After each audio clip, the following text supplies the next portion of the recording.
Guatemala too, but more so here. We see the physical manifestation of the poverty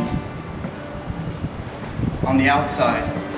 But in America, what we see here is the way people are inside. You understand? Get that revelation?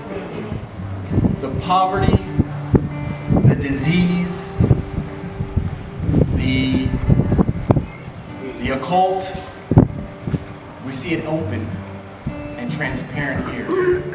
When we go back home, it's still there. You just don't see it. You see it if you ask God to show you it. But we go by it every day.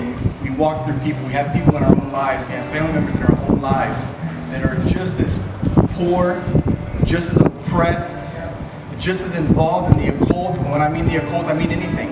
Whether it's the horoscope or some other religion or some other twisted form of Christianity. It's there. Either we choose not to see it or we're so wrapped up in our own lives, we just don't see it. We pretend it's not there, or we don't care about it because we're too involved in our own lives and what's going on with us. Now, it's not really what I'm here to talk about, but I just wanted to get that off my chest. And I want you, when I do get into my message tonight, I want you to understand that what I'm going to talk about is not about that. When I get into my message, I hope you understand that. What I'm about to talk about, it's not about that. Every message that Jesus brought forth, it always came back to one thing, and that's your heart. Every time. Whether he was preaching about sin, or whether he was preaching about heaven, or whether he was preaching about hell, the kingdom of God, it all comes back to our heart. So I'm going to read one verse tonight. And it's 1 Timothy chapter 6, verse 10. For the love of money is a root of all kinds of evil, for which some have strayed from the faith in their greediness, and pierced themselves through with many sorrows. For the love of money is the root of all kinds of evil, and I think, as a matter of fact, I know as Americans,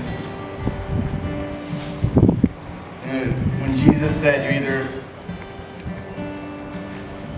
you're either going to serve God or you're going to serve mammon. And I think that is our greatest struggle. Serving God, serving the paycheck. Serving God, or serving whatever idol we want to get to take place of God in our lives. And I'm not trying to harp on you and say that's bad, because I believe and I know that God gave us the blessing of where we were born for a purpose. You see, when Jesus says that those of you that have two coats to give one away, well, you have to be able to have two coats in order to give one away. So you have to be blessed in order to bless others. There's a purpose in your blessing.